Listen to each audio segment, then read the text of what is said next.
Howdy. It's me. Um, yeah, Stylish Phil. Poetry Foundation has Poetry Magazine, which is like poems in a monthly publication. It came yesterday. That's what I'm talking about. It's good for exposure to like arguably good modern poets. Um, yeah, but hi, welcome. Um, we're streaming. I am I am Imogen as usual, right? Um, I'm able to have the window like cracked open slightly because I'm streaming earlier in the day, so the sun hasn't gotten to that side where it's gonna like come in and make all this evil glare, which is kind of cool. I feel very like radiant right now on camera. um, but welcome in, Stylish Fail. Welcome in, Ray, Aegis, all of the above. Yeah, it's good. It's a good day. It's a little cold and windy outside, but that's okay. We manage here. My window doesn't close all the way though, so it like when it's cold outside, it is cold inside, and uh, I feel like I might have to get a cardigan at some point during stream to stay warm. Um, and I don't know. I wrote a poem last night, which is cool. It was inspired by a poem we read on stream a few streams ago, or last stream or whatever. Um, the Well one by Nikki. I wrote my own Well poem, and yeah, I've started I've started working on my like application materials for a poetry fellowship that I'm applying for 8 months from now, the Stegner Fellowship, because that one's super competitive, and I really want to get into that because they're gonna give me lots of money if I get in. That's the life updates, I guess. Um, Going over to my friend's house today after stream to hopefully like jam and play music and plug my saxophone into a looping station and make cool weird sounds. Life's good. Life's good, I guess. You finally made money from sex work today for feet pics. I mean, like, good on you. I've definitely had the thought. I've decided not something I think I will ever engage in, because that's not my personal preference, but I do understand and respect the grind, and congrats on that. Um, so yeah, uh, I don't know. I don't know what's up, what's happening, I mean, we're gonna read poetry today, probably, right? Um, that's what usually happens on this stream. But I don't really know what we're gonna read. We might just yap for a little bit. I'm not sure. I want to get back into poetry, but I'm getting in a bit of a block. You'd love a prompt? I feel like there's a prompt hanging out in the Discord that no one's responded to, which Ishmael put, which is just write a poem about coffee. So you could do that. Um, you could write a poem um, that just begins with an observation of something very small, and maybe not deserving of a poem that is within your direct vicinity. Um, some some unnoticed thing that one wouldn't think to make art about. You know, that's an option. Um, I always like that as just a prompt because it gives you like a place to start and something like small and physical to attach to. Um, yeah, I don't know. You're bored at work, Undyne. Fair enough. Um, well, I'm glad you're watching my stream when you're bored. that means I must be like somewhat entertaining, right? You've been locked in writing. That's good, Ray. I have been pretty locked out myself.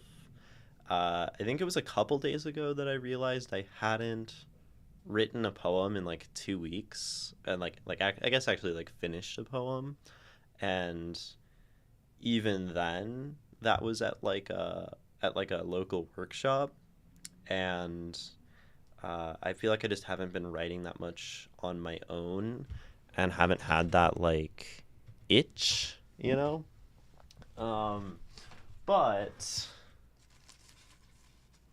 that happens. There's a natural ebb and flow in the writing, and I'm a very far way from the days of caring, like how much I was writing and how much other people were writing relative to that. I think thinking about stuff like word counts or how many poems you're writing as a writer is just generally very harmful, and I stay away from that kind of stuff.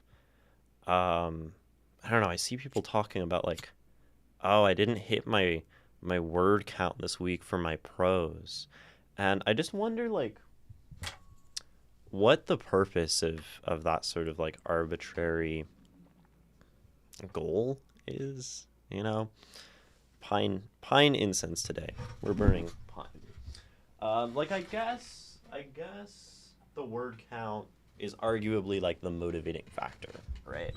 Like if you put the word count, then you're gonna like try to hit the word count. But I don't know, like that just seems sort of backwards to me. Like one should just enjoy writing and that's it. I don't know. And write when writing comes and not write when writing doesn't come, and read when one reads and don't read when one doesn't read. You know, like for the last few days I've just been watch Wait, that's crazy, Ray. I I was about to say for the last few days I've just been watching anime, and I've been watching Frieren. I haven't watched anime in a long time, and I heard some things about Frieren, and I like opened Netflix and saw it, and I just finished the first season of it. I think it's um, I liked the first half of the first season. So for y'all who don't know, Frieren is a anime about like a elf. Elves live really long. She's part of like the party of heroes that kills the Demon King and saves the world. And that all happens before the show starts. And then at the start of the show, like it's many years after that, and her adventuring party has grown old, if not died, some of them. And you know, she still just persists in her sort of timelessness, this mage, Frieren. And you know, it's sort of about her retracing the memories of the people she traveled with, and um, you know, what one does when like the heroics are over. But to that, Ray, I found that the first half of the season was really, really good. I think it made me cry in a couple spots, and then because it's very slow, it's very kind of meandering and peaceful, and all of the things that I prefer in fantasy, rather than like the fighting and the magic and the combat and the power. And then in the second half, when it goes toward the, you know, getting the magic certification arc for Fern, um, and it's all like the mage battles and stuff, I really don't have much interest in those sorts of things. Like action in fantasy is no longer something that interests me, and I want I love peaceful fantasy, you know, um, because like the fantasy of power and the fantasy of cool flashy things and heroics is just no longer a fantasy that appeals to me. This early? Yeah, this early, Ishmael. I'm doing something after stream, so and it's sort of a spot where I wanted to have some extra time in between, so I figured I would just start stream early, and then I'd be able to get to my thing afterward. Yeah, it kind of goes shonen in the second half. I did find that, and I guess I'll ask if you've seen the second season, Ray, and or if you've even like read the manga beyond that. I don't know if there is manga beyond that. Um, but if it comes back to the non kind of shonen vibe, do tell me because I would love to keep going, but I don't want to keep watching if it keeps being, you know, the wizard battles and stuff and that kind of vibe. I'm in a hard spot in the novel now, Undyne, a new chapter where I need to start a new scene after a short time jump. Yeah, time jumps are always hard, right? Because you have these characters have probably somewhat changed a little bit in that time, depending on the length. And then, uh, you need to like bring people back in and sort of transition smoothly into this new sort of setting of time. I don't know if I have any advice on how to help with that, but probably, I don't know. I don't know. um, but I'm sure you'll figure it out. It'll figure itself out if not. It kind of goes back to the slice of life vibe with some magic battle stuff in between. Yeah, like in the first half of the first season, right, there's like the dragon, and they like kill the dragon, and it's probably 5 minutes of one episode that is actually concerning the fighting the dragon part. And if the, like, so there is fighting and there is magic battle stuff, and if that's sort of the pace that it goes back to, then maybe I will continue the show. But I was also kind of using anime to just get back to reading more because I wasn't reading a ton. I was kind of in the spiral of like short form content, and I figured if I watched anime and sort of recalibrated myself to longer stories, I'd be more inclined to get back into reading.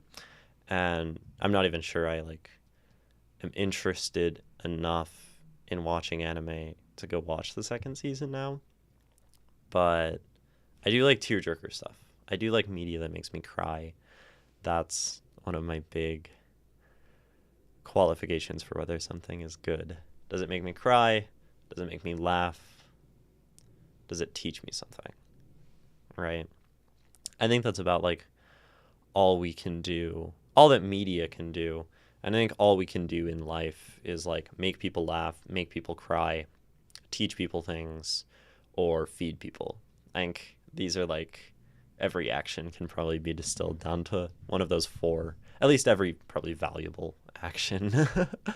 That's a way that I've been framing life lately. I've been doing a lot of like framing of life, journaling, figuring out the way my mind works and the way I think about things.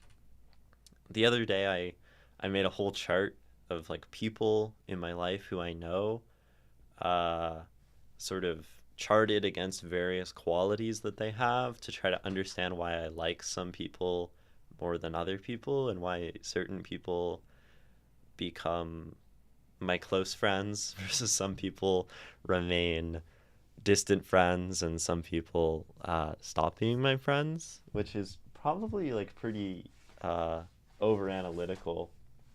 I'm gonna show you all the chart.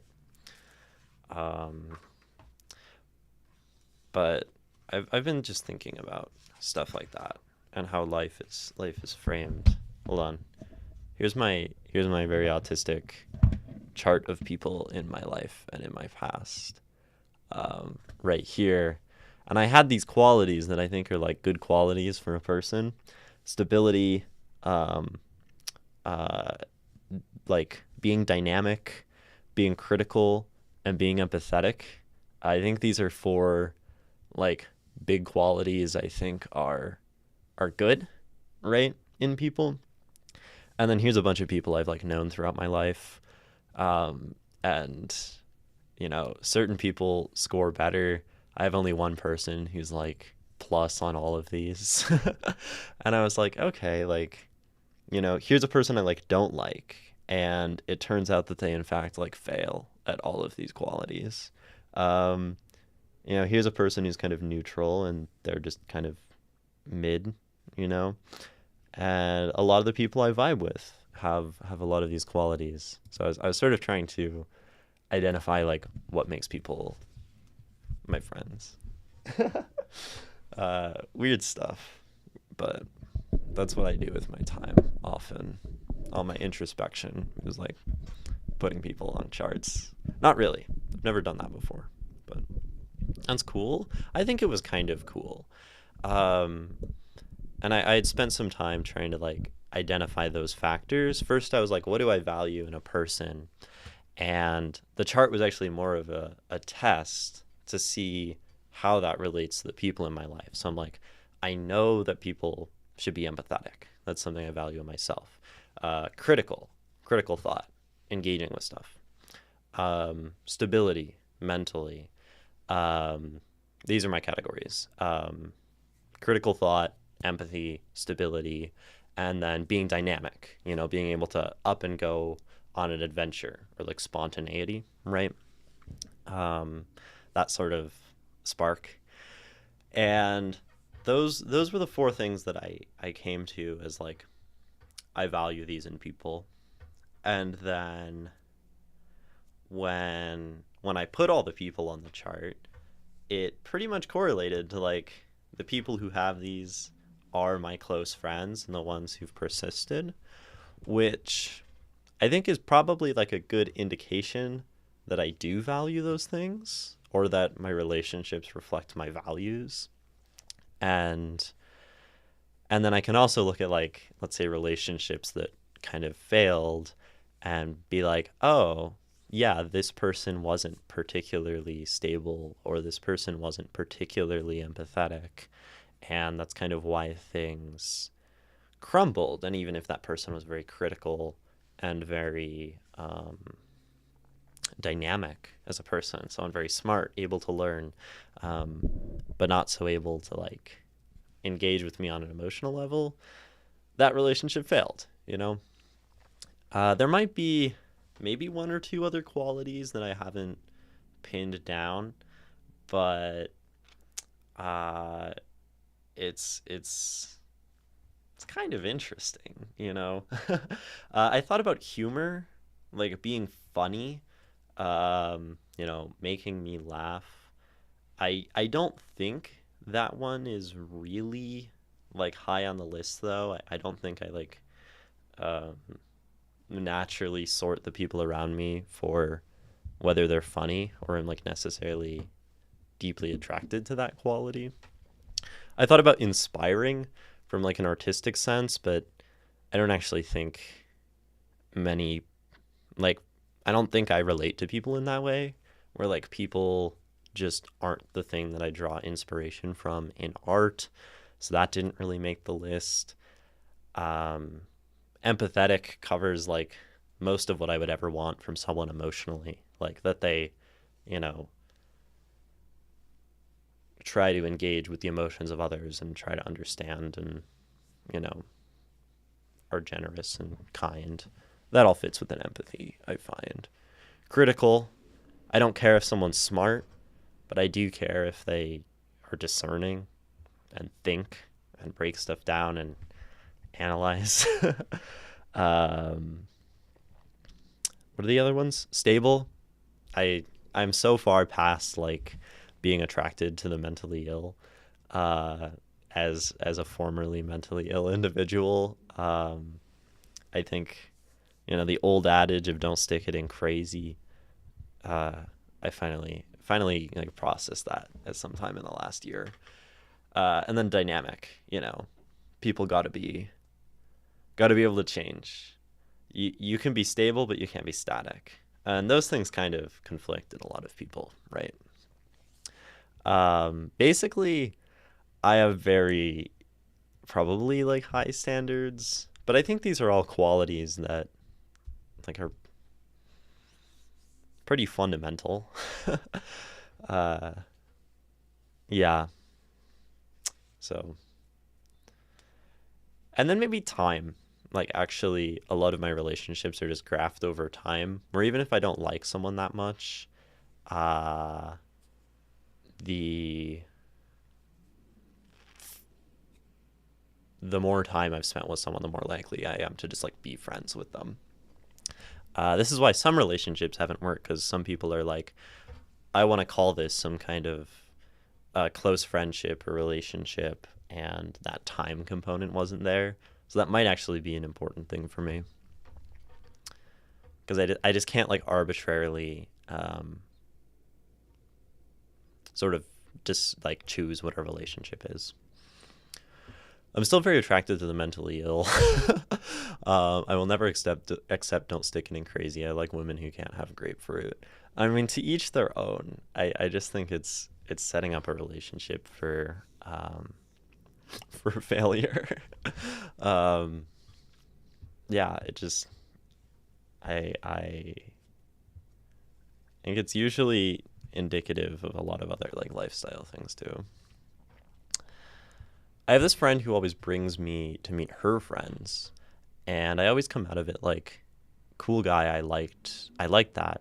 And then my friend always tells me how they found me unbearable and want her to never bring me back.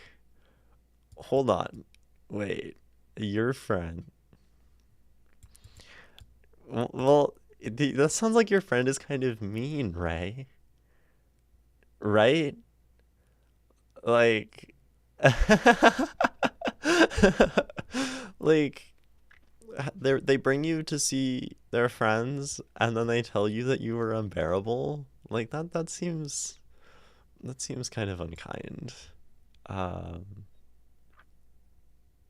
but I'm glad you're finding people you think are cool. Well, there is one common denominator. um, not disagreeing with you, Ginny. I'm just stating facts. I mean, yeah. Um, and that's fine. Like, it's there are worse things probably. There are definitely worse things to be attracted to, and it's fine. Yeah. I also think like maybe mental maturity and stability creates a power dynamic where if one person is stable, it can create like the codependency of the other relying on them for stability, which has happened to me, and um, I no longer want that. Not after the girl said without me, um, she, you know, would be much more likely to not alive, right? That was about the last straw of that one, you know. To be fair, I'm slightly facetious, but I do tend to get into a mothering role. Yeah, I mean, I can definitely see it, just based on what I know of you and what I've read from you. Um, you're a very caring person, it seems. Um, Most of her friends are metalheads. Maybe there's something in there. There's a song called All My Best Friends Are Metalheads by Less Than Jake, and that just makes me think of that song. Um, there's something there. Yeah. I mean, from what I understand, you like some pretty alternative and heavy kind of music, based on the music you mention in your essays, right? I'm not super big on like metal and like screamo, but I do like hardcore and like post-hardcore and stuff. I think that those are genres that are good for me. I vibe with those. Yeah. But since we share people in our close circle, I'm not going to go into it here. I barely listen. Yeah, I think that's fair, right? Um, and I think I understand what you're saying. um, you barely listen to music, TBH, that's okay. You know, not every form of art is for everyone. Um, and like I feel like there are lots of people who like just listen to music all the time, like me, and you know that doesn't like listening to music a little bit, even if you like it, is just like that's fine. Like not everyone needs to be all music all the time. The fact that I'm in a band probably colors that fact that I'm playing music a lot and listening and looking for inspiration and all of that. Slash fail, I'm in a band now. We've played 2 shows. I'm in a punk band. It's pretty cool. It's like super stoked about it. I used to be a manager for local bands. That's dope, right? That's very cool. You play the sax? Yeah. I play the sax in a punk band, which basically means we're playing ska. We're adding a trumpet player soon. Then we'll be like a full-on big ol' ska band. You have zero sense for music or rhythm or anything. I feel like when I'm listening, like I love to listen to music and dance. Um, I feel like people talk about like a sense of rhythm with dancing, and I don't think that's what you're specifically talking about. But it makes me think of this, and people talk about like not being able to dance, and I feel like it's just like giving oneself up, you know. It's like I'm just gonna not exist and like let the music take control. I really enjoy that, just like submitting to sound. Yes, you can, Ray. You just have to submit to sound. Dancing is not an action, it's a reaction, you know. Also, like if you're dancing right. That's my other take. Is there's no wrong way to dance, um, as long as you've like crossed the threshold into dancing, right? Um, I used to be a huge music lover. I listened to everything all the time. Then got really into books. Yeah, I think books are better than music. Um, that's my. I would put books over music on my ranking of media. And like books are here, which includes poetry and everything. Um, but I guess spoken word is actually way down here. I don't like spoken word. Um, books are here. Music is here. Paintings. Oh, movies exist. Books, paintings. No, books, music, paintings, movies. No, movies above paintings. Books, music, movies, paintings. Theater, dance, spoken word at the bottom. I really don't like spoken word. um, and maybe I'm slightly exaggerating, but often it's unpleasant. I feel like a lot of eyes are on me, and that's not all paranoia. Yeah, that is like a reasonable thing, like that sort of anxiety with dancing. Um, when I dance, I know that eyes are on me because I know that I'm looking very attractive if I'm in a setting when I'm dancing, and uh, I also like the fact that the eyes are on me and I'm not looking at anyone else because I'm completely absorbed. And then, um, so in fact, it's like they're looking at this like sort of non-existent force of nature that has lost its humanity and is like a um, just existing within the music. Video games. Oh, video games are above. They're above theater. I don't think video games are above paintings. They're not better than paintings. I really like paintings. Caravaggio, he's such a goat, dude. I Las Vegas is building like a public art museum, and it's gonna be here in a few years, and I'm like so stoked. I love visual art and like being in galleries and stuff, and I just like I cannot wait. I cannot wait. But like independent galleries where it's just like one artist in their studio, which there is a lot of here in our arts district. Not totally my thing because I like the variety, and I do tend to prefer like great art, admittedly. Reject civilization and embrace generational verbal traditions. They are pretty cool. They are awesome. I don't like it when homework questions are not clear on what they want. Yeah, that's really unfortunate, Ishmael. People are going to give you homework. They better like do it well and have it be clear. You had to learn classical dance when you were 13, dude. I I want to take an actual dance class so bad, any kind, really any kind. There's an Irish dance studio like near my house. I think that would be crazy cool, but genuinely anything, because the like that sort of shift from impulse to artistry is fascinating to me. The boys had asked the girls to dance. That included me at the time, right? Nobody wanted to. I had to stand in the middle of my room, and the instructor would stop the class until someone would dance with me every single dance. Oh, that's just deeply embarrassing for a child and probably pretty traumatic. I feel very sorry for you about that. That sounds quite difficult. Um, the whole gender thing definitely sucks, right? Like to divide that. Like why can't a girl dance with a girl? Why can't a boy dance with a boy in the dance class? Like the purpose is to teach dancing,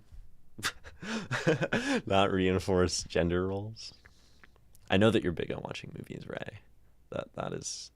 I don't think the boys were keen to dance with me either. Yeah, sure. I mean that's fair. Um, but I think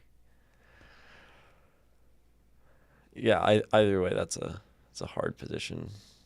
It's more that I didn't dance well. Fair enough. My grandma had her art shown at a gallery once. That's cool. My mom has had her art at a small gallery and is looking toward having her art at more bigger galleries and more stuff going on, which is very exciting for her. I'm pretty like stoked about that. Um, I'm in the minority in Cyprus that I didn't take after school dancing class as a child, so I have to learn how to throw and catch a sickle so I can get. Oh, wait, what does throwing and catching a sickle have to do with dancing? And I know that like dancing happens in marriage ceremonies.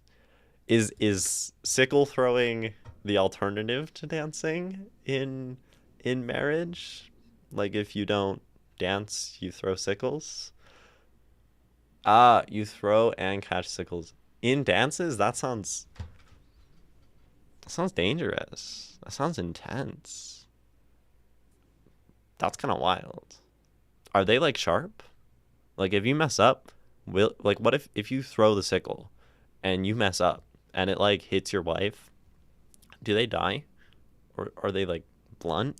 It sounds really like really high stakes for marriage ceremony.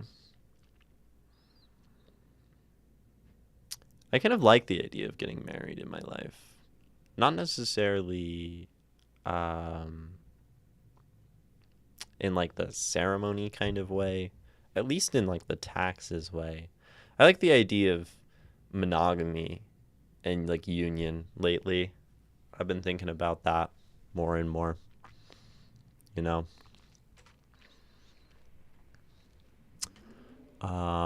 Your niece was wearing the hat you knit her today. That's awesome, stylish fail. That's so dope. Maybe I can wear one of your hats that I have today because it's kind of cold out. I haven't been big on the beanie thing in the last, I'd say like 6 months or so. It's just, it hasn't been working with how I want to look. Um, Beanies were definitely more my thing a year ago, but I'll still do it here and there, you know? You would lose 7 limbs in the first dance, right? If you mess up, it can go bad. Dying is not the most probable option. Yeah, I mean, I would have to assume that like we're not building our marriage traditions in Cyprus around something where it is probable to die, because that would be sort of counterintuitive to marriage, right? Oh, big message. Welcome in Orwellian society. Orwellian. It kind of is. I understand how these events that apply to gender to a situation can be frustrating for individuals who don't subscribe to the same ideas, but most people do. So I think that ruminating on normal behavior of normal people is not constructive to your mental health. Maybe find a community of people like you instead. I think that's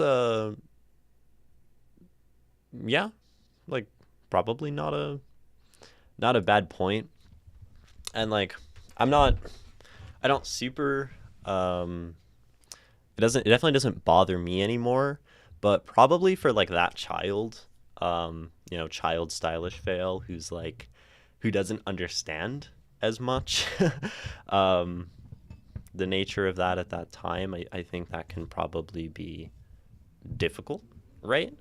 Whereas now I'm personally at a point where um a lot of the sort of reactive, um, afraid of kind of binary society. Like most of that is gone. Personally, for me, where I'm not even particularly bothered. I'm not bothered at all um, about like the pronoun stuff and all of that. Like this is still on the wall, but it's taken on a different meaning, right? Um, yeah, I don't know. I usually just go into the bathroom that I look more like on that day because it doesn't really bother me, right? Um, where was the place they dance while breaking plates? Greece? No idea. That sounds cool though. Everywhere but the cowards in the government banned it? They banned plate breaking and dancing. Hold on. I want to like take this stand. I feel like we need to bring that back. That sounds like a wonderful tradition. Sounds safer than the sickles, honestly. Welcome in, Sodafi. We're definitely yapping. We're having a good old yapping time here on stream. An old tradition for women would be setting up a fire, and if they mess up, they can't marry. This one is more so died out. Yeah, I mean it's not super relevant to one's survival to be able to make a fire anymore. So that makes sense. Sucked at the time, but right now we're laughing at it. If it were still very traumatic, I wouldn't have told it that way. For sure. Yeah. I mentioned the pronoun stuff because it was relevant to the story. Because I had to go down rows of girls to get rejected one after the other. Yeah, that sounds miserable for anyone in a social setting. Um, Boy, girl, or otherwise, right? To be like publicly rejected over and over. Uh, that sucks. I guess we can read some poetry. That's what we do here. I don't know what to read. I don't. What's in the? Does anyone have stuff in the submissions for me to read that you can just like point me towards so I don't have to think? Um, I guess like I don't know if Aegis is still around. We could read Silencer. Um, Nikki's not here. Brian's not here. I do, but you just did one of mine. Yeah, I did just do one of yours. Um, you do? You have one in here? Oh, a mockingbird. You just did that one. Well, you know, I feel like Ishmael probably has something, but maybe you don't. Um, we did stars, right? Sort of. We did coffee. Everything older than that's ancient history at this point. You don't. Wow. Yeah. Okay. So we can do Undyne. Are you cool if we read Silencer today on stream? That's like a. So as I understand, this is a great departure from normal stuff. How do we submit some? You go into our Discord, which is not exclamation Discord. To I feel like it just should be probably. And then you go into the stream submissions forum on the Discord, and then you make a new post, and you paste your poem in with text or attach a file. I prefer text. And then I read it often, you know? That's sort of the vibe. And maybe since you're new, we would do yours. I think we're gonna do Undyne's first, because that one has been in the submissions for quite a while. There might be time after that on stream if you're still around, Orwellian Society. Then you'll also see kind of the vibe of what I do, of the poetic analysis type stuff. And then at that point you can decide if you still in fact want me to absolutely eviscerate your poetry. Not really. I don't quite do that. But I read it closely, and I give it lots of love and attention, I guess, is how one could describe it. I am quite considerate, I think. I try not to be mean to people's poems. If I am ever, people got to tell me that, because I don't want to be mean to poems, ideally, in people's art. Not super my jam. What's today's date? The 18th? Stream 2/18. Well beyond Valentine's Day. Did anyone have a good Valentine's Day who wasn't here on the Valentine's stream? I had an uneventful one personally, because I'm not of the Valentining relationship status. I don't know. Anyone write any love poems for lovers? That kind of thing? Maybe. I didn't. Oh, that's super crooked. Okay. Poem, because that's what we do here. You forgot it was Valentine's Day, Ray. That's so fair. It's definitely not. It's not a holiday that I put much thought into remembering, admittedly. Yeah. Not really my thing. Okay. I am going to close the window, because I guess there is some glare on the screen. Maybe I'll just do it like this much. Still some glare. It's fine. I don't mind it, actually. I didn't, because I broke up with my toxic boyfriend a few days before Valentine's. Well, I'm glad you're out of the toxic boyfriend situation, Sodafi. And yeah. Aegis, do you have any context, thoughts, questions going into the poem? Is this do I get any guidance? Is this just me reading? You know? Yeah. And anything is welcome and not necessary, but welcome. Yeah. Okay. Here's Silencer by Undyne, or Mr. Aegis. He's trudging through the snow. He's dying in the cold. He fell to earth one winter night and found himself alone. The snow, a frozen blanket, spreads across the forest floor. while bloated moon reflects so bright on Alex far below. Each crunching step, the stillness breaks and chills him to the core. Dark eyes fixed straight ahead, away from those he fled, face shrouded from the frigid air, yet soon to join the dead.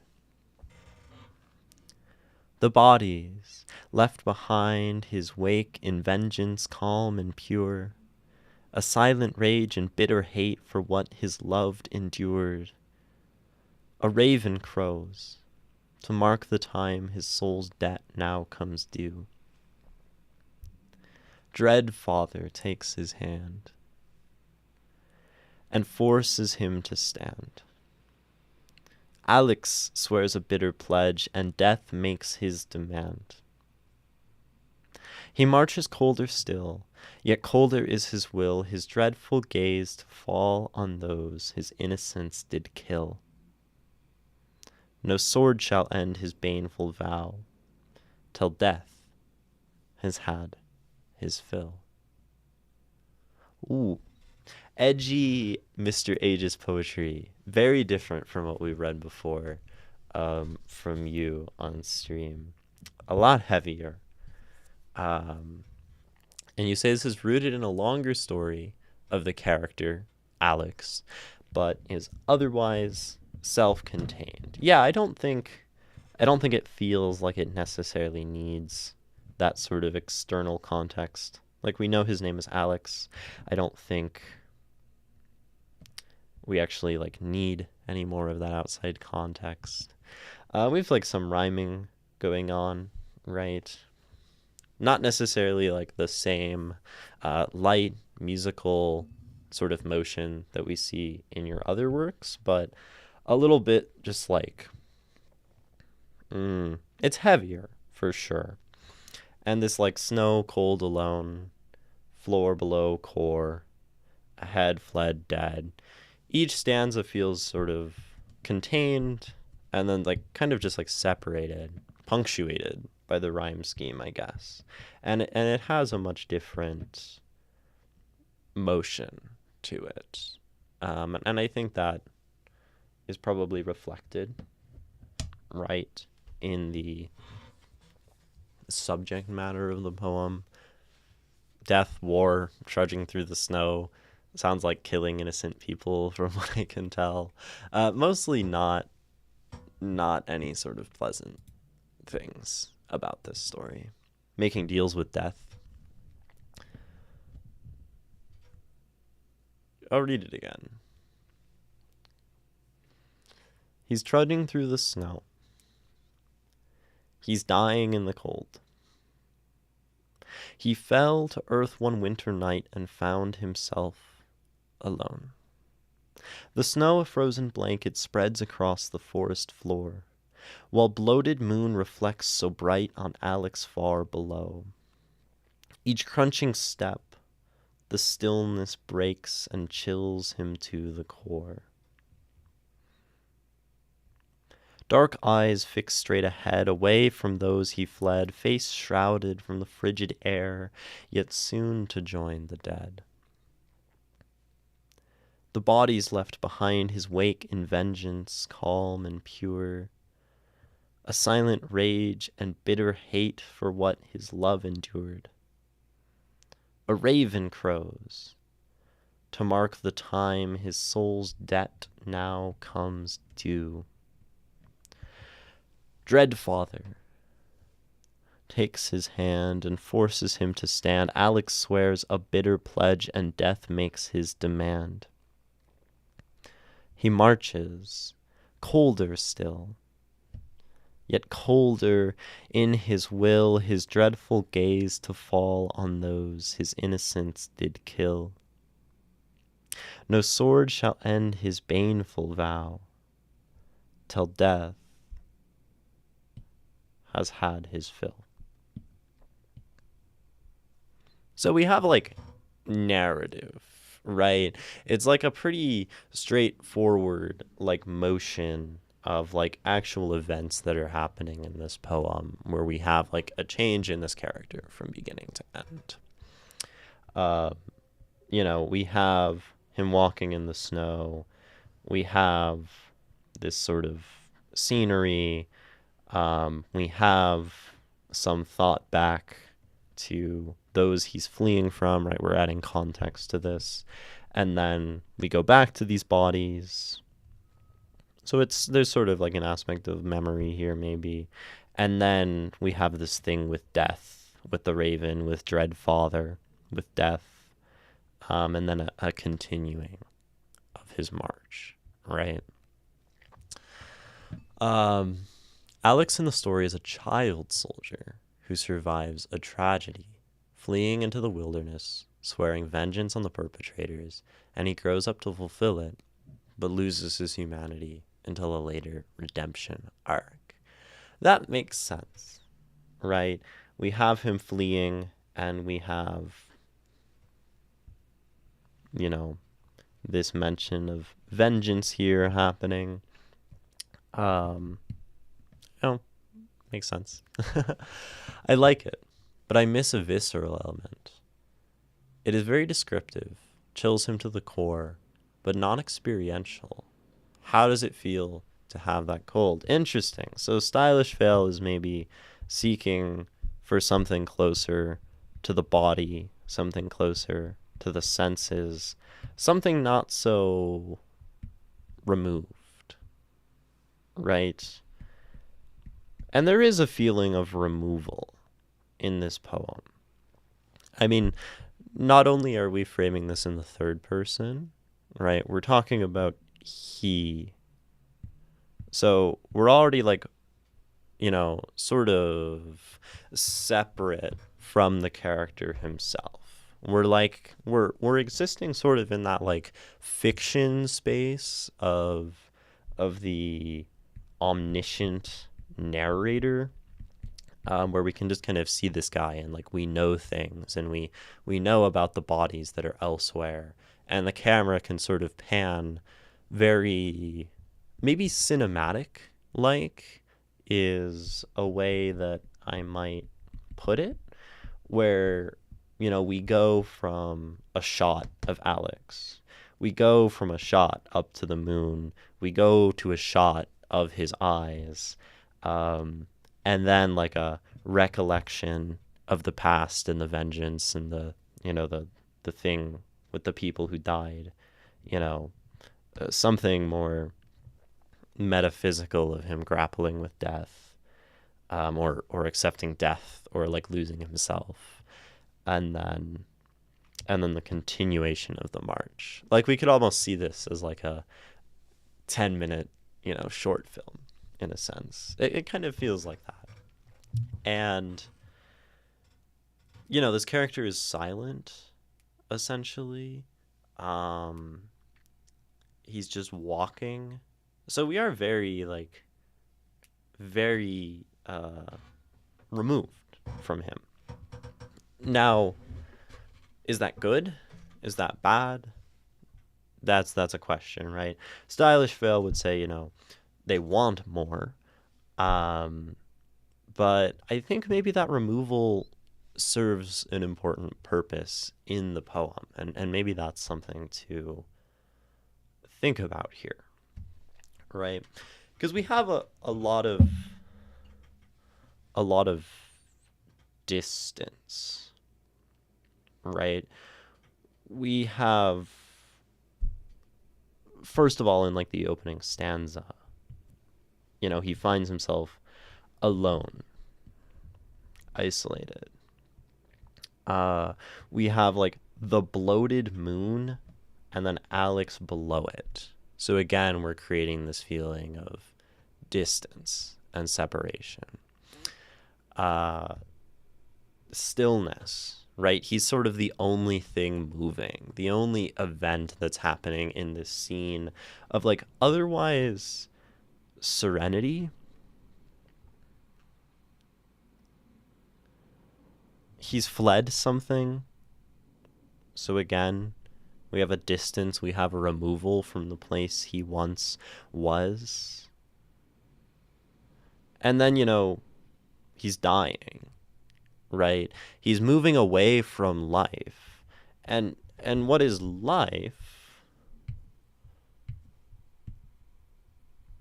if not the visceral, right? Life is the visceral. Life is the sensual, as in like the five senses. Life is motion and energy. And, you know, if it was more visceral, he'd certainly feel more alive. And maybe we don't want that in this poem because we don't want him to feel alive. And I think maybe as a reader, we maybe feel some sympathy for this man marching in the snow. We feel some sympathy for this guy who's like struggling and is in this like very hostile situation. But, you know, maybe it's better that he's not presented in a way that makes that easy. Right? Him being very empty makes it difficult for us to empathize. Bodies left behind in his wake and vengeance calm and pure, a silent rage and bitter hate for what his love endured. And these things, you know, love, like, right, these are past tense. You know, love has sort of been replaced with rage, but even the rage is silent.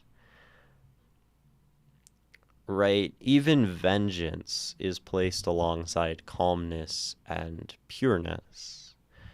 And in that sense, we're really creating like this sort of dichotomy of things, where on one side we have the cold, the death, and then on the other we have this feeling of life. And these things are being sort of fundamentally juxtaposed in the poem. We can even talk about, you know, the moon, the bloated moon above. Moon often as a symbol for life and motion and cyclicality. Right now is like the Lunar New Year, I think. We have, you know, a bloated moon. Moon is even sometimes like fertility. And these things are all very life. The moon is even just like light in the darkness. And so we're putting this very alive thing very far away from Alex, right? It's not close to him. And that is very much an example of this sort of juxtaposing.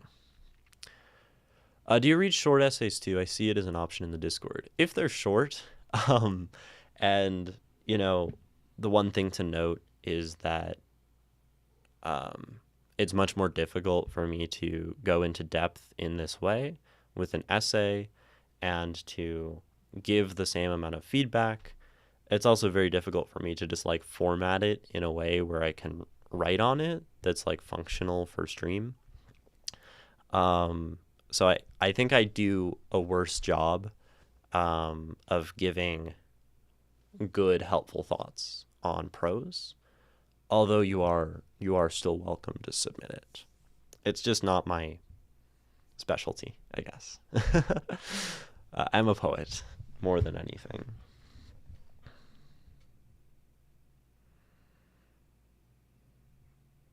So all of that like juxtaposition is happening here, and then we get this shift to like the dread father, the personification of death kind of thing that comes in. Dread father takes his hand and forces him to stand. Alex swears a bitter pledge, and death makes his demand. So, you know, we go from like the last sort of dying vestiges of motion, of like life sputtering out and still trying to hold on to that. to the point where like, and then after this shift, we have something that feels more like submission, where like death is accepted, right? To take the dread father's hand, to pledge oneself to death. There's a submission, there's an acceptance, and at which point like motion is no longer voluntary, right? Motion is forced. And I think that creates like a very strong tonal shift, I would say, where we're going, to demand, to force, to marches, to will, to vows, where in like the opening of the poem, we're using things like trudging, we're using words like even found himself, we're using him being chilled, taking steps, his eyes are fixed ahead. He has some amount of like intention, right? I think that's what a line like this says. His eyes are fixed ahead. He's still trying. He still has like that last little shred of hope.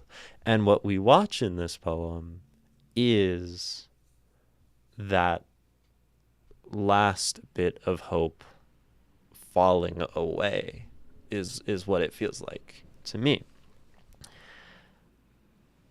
And then we just have service. We just have obligation. We have duty.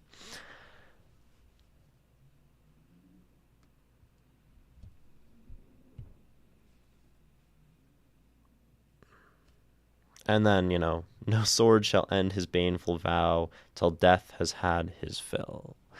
And I think this makes sense, right? No sword shall end his baneful vow. He cannot die now, right? He's sort of like accepted death. He's gone beyond death, and now he has become like invulnerable in this way that feels very reminiscent to like the idea of like absurdism. Even, I don't want to like wrench it too far in the philosophic direction, but absurdism,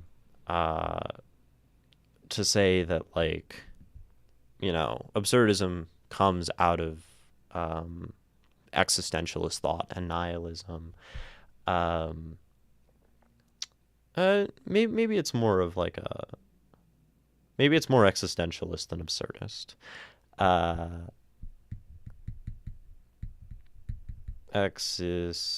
cannot spell.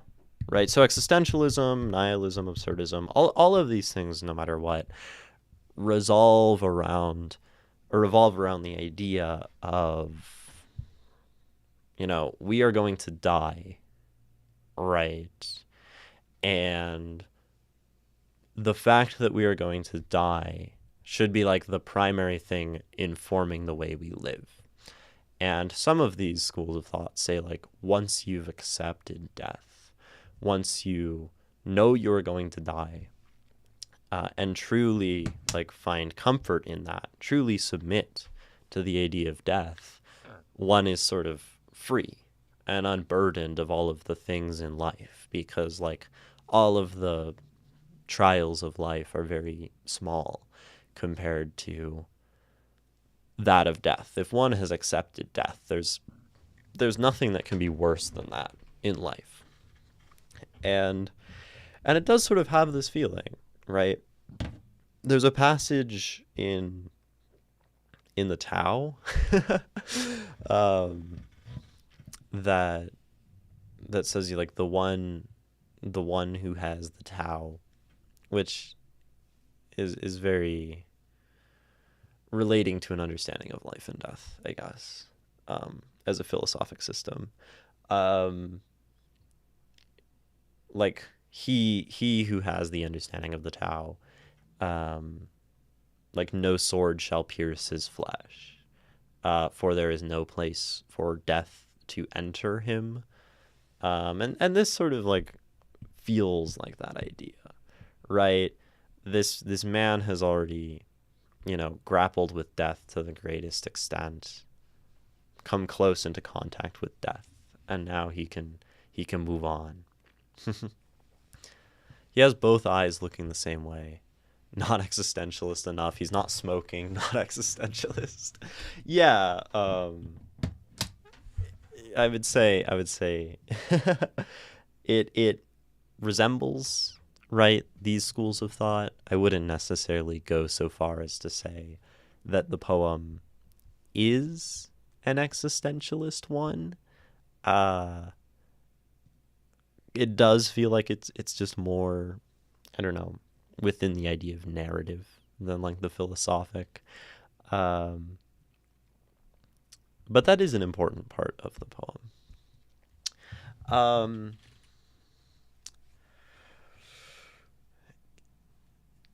yeah, I'm gonna read it again. Just want to zoom out for my own sake. He's trudging through the snow.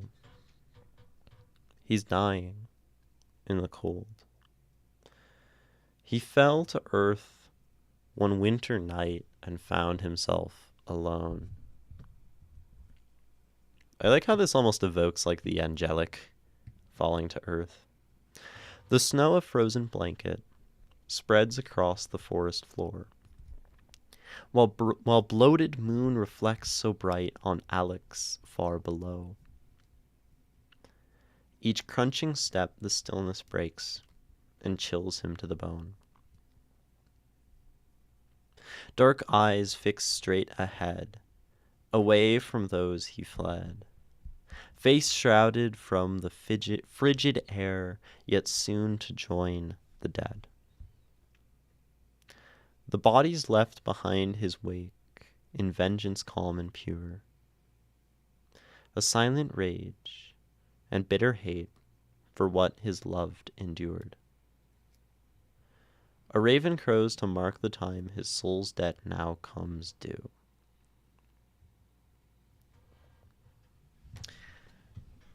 I like this raven crowing.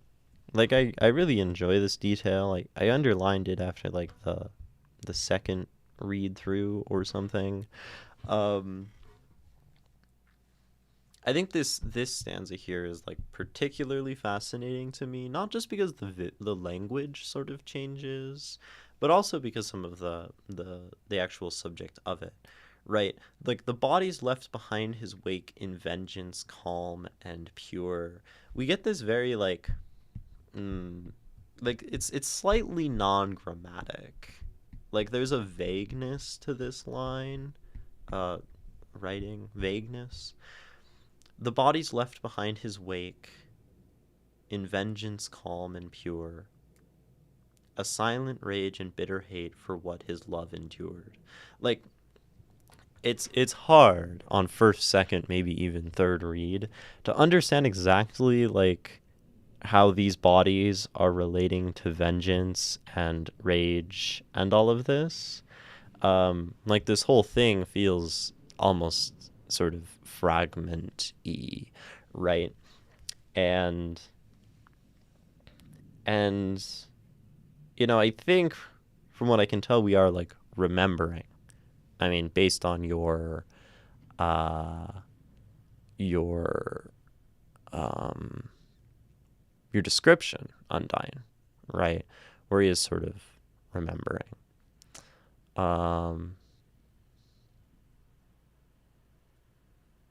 Oh, I totally like missed some chats. I was like locked in.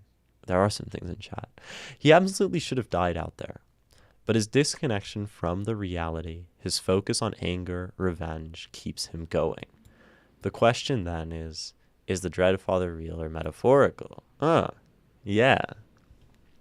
Did death intervene and make him an instrument, only permitting him to die himself when his task was complete, or did he more symbolically give himself over to hate, and it brought him through? In either case, the cost to survive being his soul. Yeah. And I mean, maybe that brings us back to some of like the Nietzsche nihilist stuff, where some people choose to keep living through death out of spite, and And in this case, maybe he grapples with death, and it is that vengeance, that spite, that fuels him to continue. But I think this sort of stanza in the middle is very important to how we understand this poem. So we have the bodies left behind his wake in vengeance calm and pure, a silent rage and bitter hate for what his love endured. So, what this I don't know, what does this sentence actually say? The bodies left behind his wake in vengeance calm and pure. So, his wake in vengeance calm and pure. We have this sort of question of, is the vengeance calm and pure? Are the bodies calm and pure? Is the wake calm and pure? Is it the bodies left behind his wake, right? As the separation in vengeance calm and pure? The bodies left behind his wake in vengeance calm and pure, right? This sentence is deeply vague to me meaning wise. And then it's even if we did decide on one of those, what would it actually mean? It actually feels like it more just exists on the level of vibes, where this sentence has a feeling to it more than it has a meaning. And then a silent rage and bitter hate for what his love endured. So then again, it seems like maybe the bodies are the thing from which the silent rage originates from, right? We have this comma. The bodies left behind his wake in vengeance calm and pure, a silent rage and bitter hate, as if the rage is growing from those bodies and emerging from it, of what his love endured, or what his loved endured. So, that's fairly simple, right? This is referring to the way that the bodies have been destroyed, killed, death, right? For me, it's that calm and purity only comes from having silenced his rage, but it's meant to be vague. Ah, yeah. Interesting. The bodies left behind his wake in vengeance calm and pure, a silent rage and bitter hate for what his love endured. There's almost no verb in this sentence, right? I think that's also what throws one when reading this. There's not really a verb,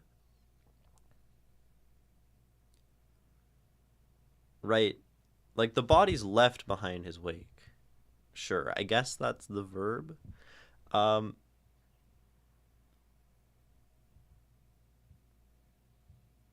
body is left behind his wake. So they did this thing. They left his wake.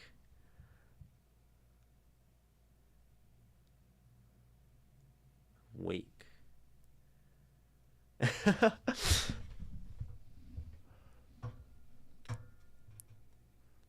Which is really just what he has left behind. The one's wake is the effects of their presence. The bodies left behind his wake in vengeance calm and pure.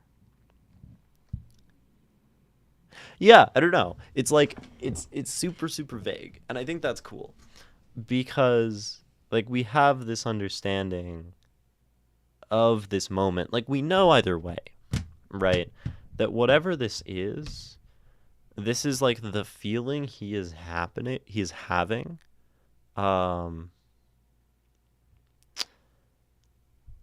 Right before he dies. Right. Wake. Yes, death, wake, like the other meaning of wake, like when one dies and people mourn your death and wear black, right? That's the other kind of wake. I guess there's a double meaning there on the um on the word wake, right? Um, Even wake as consciousness, right? Like wake, but not so much because that'd be like wakefulness. Um, the bodies left behind his wake, in vengeance calm and pure. Anyway, right? This is all happening before his death, before the raven crows, or before his like metaphoric death, um, where it's really like his acceptance of it and his service to death. Um, a raven crows to time to mark the time his soul's debt now comes due. Right, so like this is the moment of decision where he is now going to have his vengeance. He is now going to, um, you know, continue on, to like have those debts repaid, and if nothing else, like these two lines before it feel like the final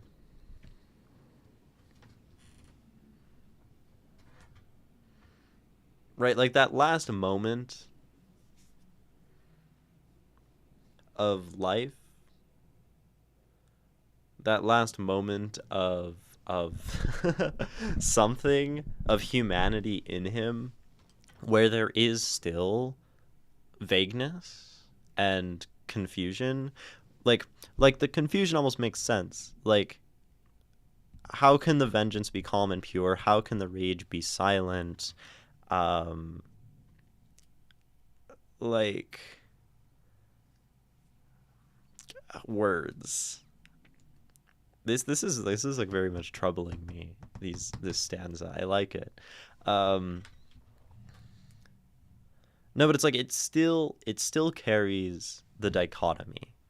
It still carries the feeling of dying and moving away from life. It still carries like that distance and that like very human like difficulty in like navigating existence. It still has life in it, right? Even though there is so much death. And then at the raven crow, and right, we have ravens naturally as a symbol of death, as like scavengers and just being black and scary and Halloweeny. Um, at that moment, uh, that is when the last little bit of life is gone, and I think that's cool, right? And then we like move back into clarity, right? We have like the clarity of him walking, and then it gets increasingly symbolic, where we're like those he fled. That's kind of vague. We have like soon to join the dead. We have this ominousness coming in, and then we have like pure vagueness and like weird thought, and then like this event, and then we come back to clarity in death, right? When one is alive, there is clarity. When one is dead, there's clarity. When one is in between and grappling with those things, like that's where kind of like the pain happens, or the confusion. I don't know.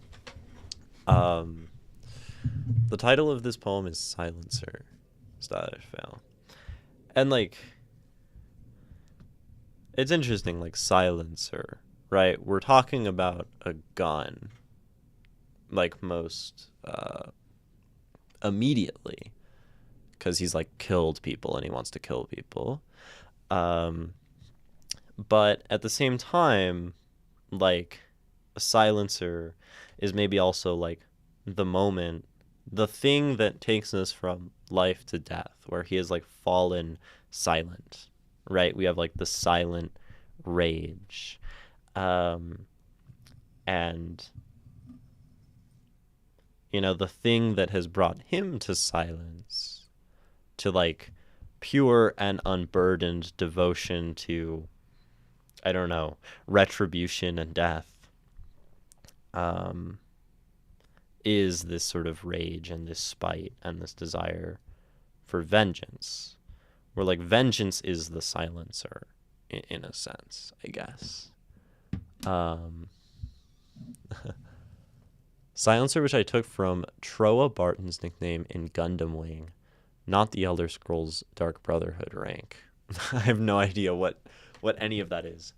I know what Elder Scrolls is, but I've never played it.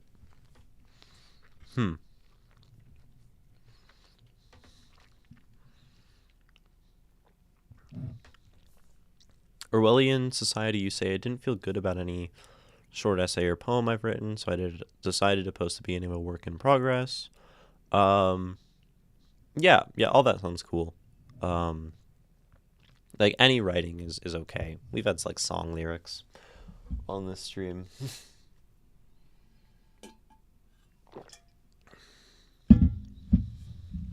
So yeah, I like that this poem attempts to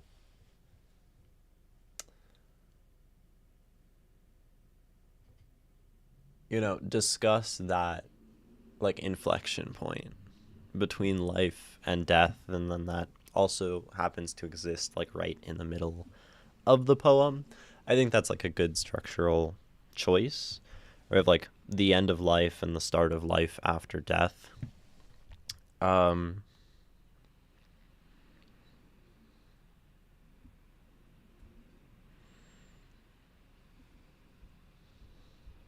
I do think it's cool. All of that started with us talking about it being removed and it not being visceral and it not having that like sensory sort of feeling at the beginning.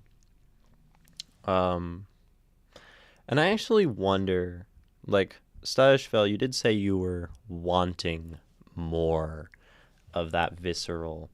And I wonder if there is a place for it, and that place would be like in the first stanza, where we still have some warmth, where we still have a little bit of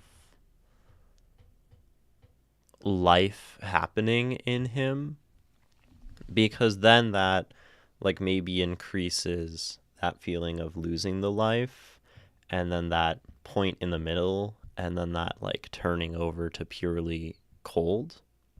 I'm not sure. Like if we were to add that, like definitely if I were to agree with Stylish Fail and want that viscerality, I would put it in this half, right? And I think I maybe desire for that as well. I'm not sure.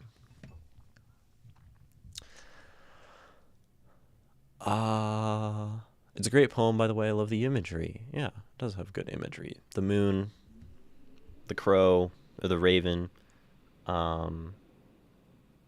This sort of like pledge to death and fealty. I do like it. I think it may sound a bit too much like a song in the opening stanza, though. Too much like a song. He's trudging through the snow. He's dying in the cold. He fell to earth one winter night and found himself alone. I wonder if that's like the he, this sort of like anaphoric, like repetition of the same beginning of the line, along with these sort of rhymes. But even so, like, we could say that this feels song-like. And I think if that was the sentiment, right? He's trudging through the snow. He's dying in the dying. Yeah, maybe. But even so, right? If we were to take this as song-like, I think that's actually a good thing, right? By the way that we've like interpreted this. Um, because like the lyricalness, the songness of it does have a feeling of life. Where like the end of this does not feel like song. Um, he marches colder still, yet colder is his will. His dreadful gaze to fall upon those his innocence did kill. I feel like this is a reflection. I drew this line at the very start where this is structurally the same as the opening.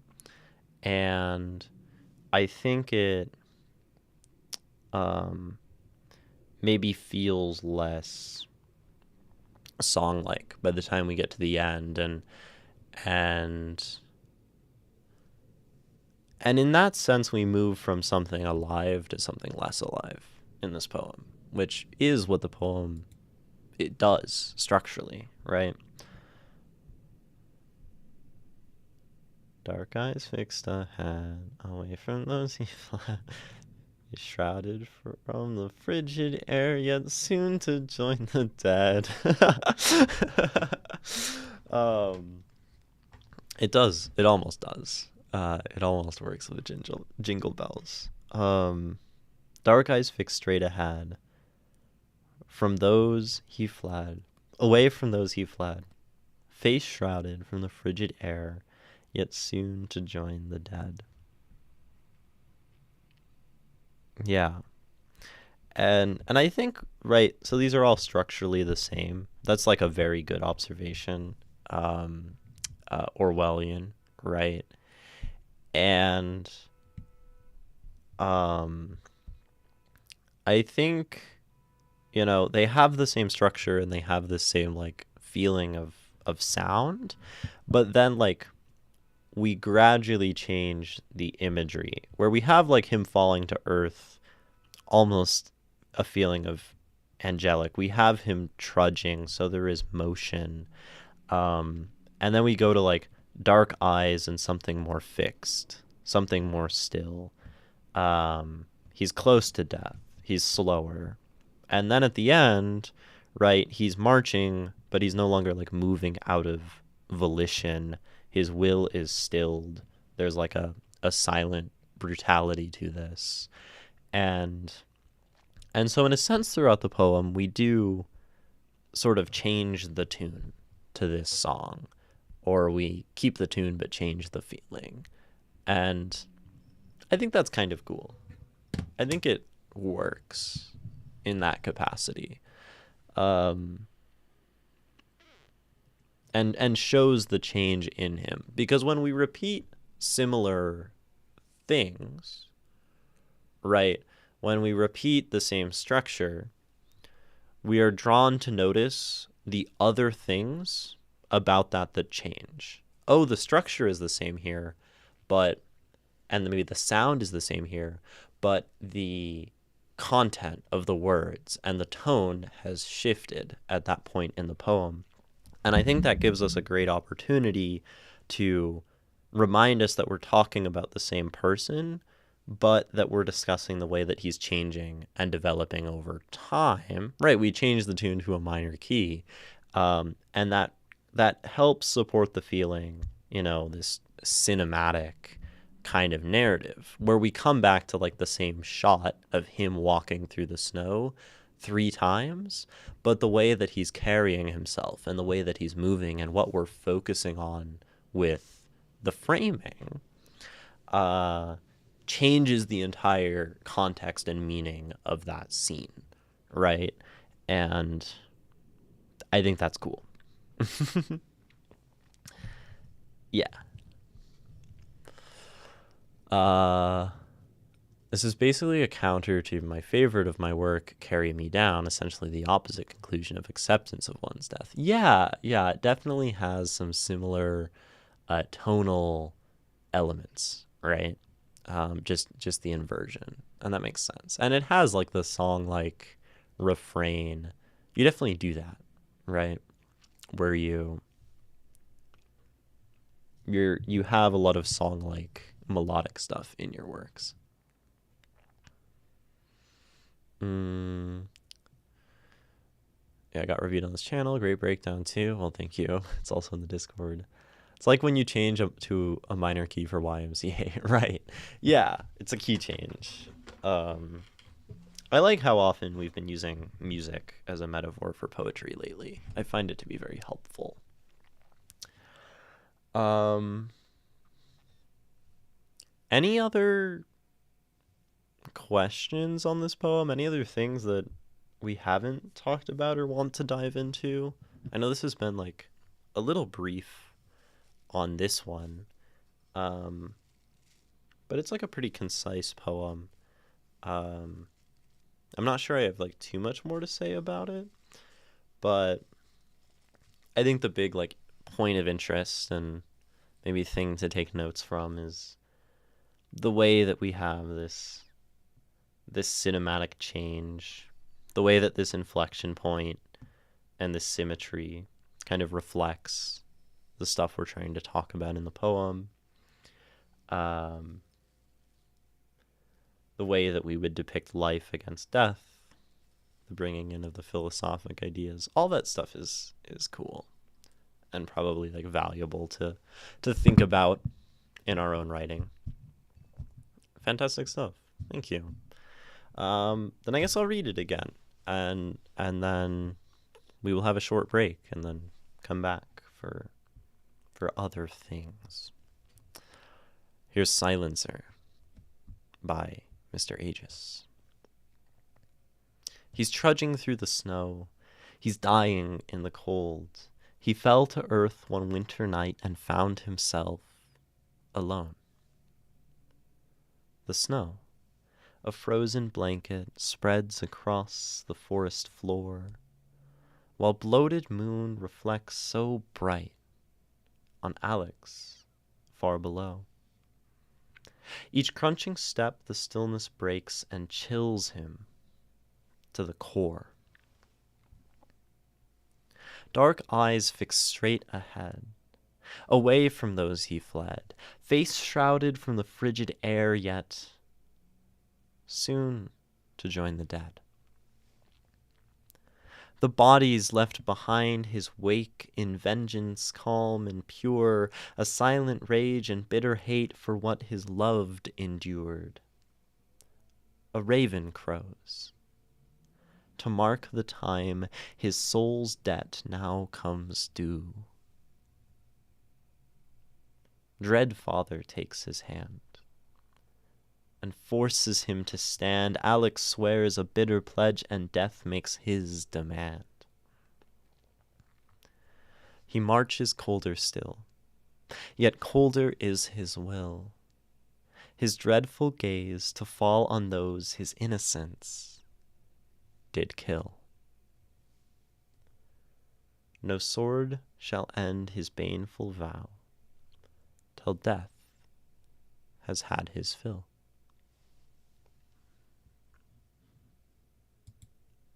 Silencer by Undyne by Mr. Aegis. Thank you so much for submitting it. Thank you all for the astute observations in chat. That is always appreciated. I love when y'all provide your own analysis. Adds interesting perspectives, gives direction, that kind of stuff. Thank you. Yeah. Thanks again for submitting. It's cool. It's Silencer. Now we will take a brief break. Stand up. Move. Do move. Move the body, because the body has been resting. And while you move the body, rest the mind by not looking at a screen, not thinking about poetry, just a step away. And then we'll come back to more mentally engaging and stimulating stuff as we read something by Orwellian Society after this. And that should be good fun. I'll be right back.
Hi.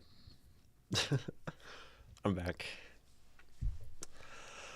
I'm eating lunch right now, Lamau, 8:30 p.m. in Netherlands. Yeah, not quite lunchtime. Time to do push-ups. Yes, the ad breaks are a great time to do push-ups. I got a sweater. Sometimes I do push-ups on the ad breaks. I'm quite a big fan of push-ups. I think they're enjoyable. Um, Ever seen miso soup? We have something similar here called cazuela. It's so good. I mean, miso soup is awesome, so I'm sure Chilean miso soup is also awesome. Had fried eggs and toast this morning. That sounds nice. A good fried egg can hit quite well, right? Um, and you had bread and Nutella. It was fine. That sounds fine. I have not eaten breakfast. uh, I woke up and I'm like, okay, I'll journal a little bit, and then I'm like, I'm just gonna go live early today, and I'm going to eat after stream. I have my uh, peasant snack of bowl of raw oats, which I ate a few of during the break as I paced around my room and put on my sweater. So uh, I'm a little more alive, which is good. I'm getting hungry though, but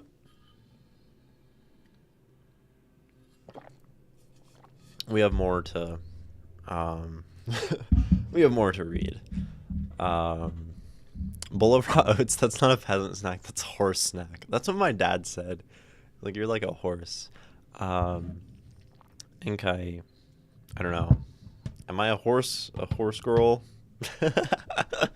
Or horse they or something. Um, I don't know.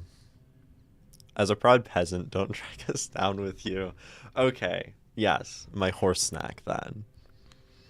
I'm having the most fat ass mindset right now. I'm getting hungry with the food talk while eating. That's quite impressive to get hungrier while eating. I'm quite hungry as I am only grazing on oats this morning. But I'll have real food after stream before I go off on my adventure today to my friend's house. Oof. I'm cold. I'm like colder with the sweater on. I think it's because now I like notice that I'm getting cold. Where like the sweater implies that I'm trying to fight the cold, you know? Whereas when I wasn't wearing the sweater, it was like I'd accepted the cold in the same way that, you know, um, Alex accepts his death in Silencer, right? um, I can't process Vegas being cold. It's currently, by most of the world's standards, 8 degrees. That's in the Celsius. Um, and in the America standards, it is 46 degrees, which is not, it's like that's about the coldest it'll ever get here during the day. 46 degrees in freedom units.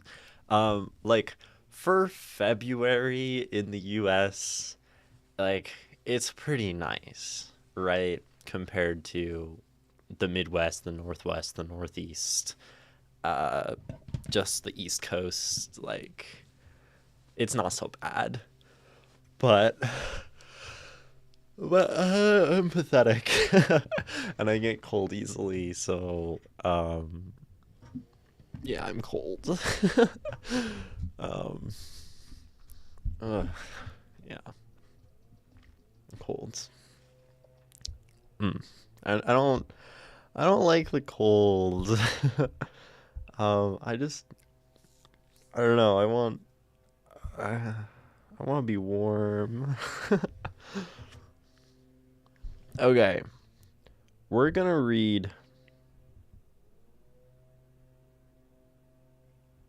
we're going to read the thing from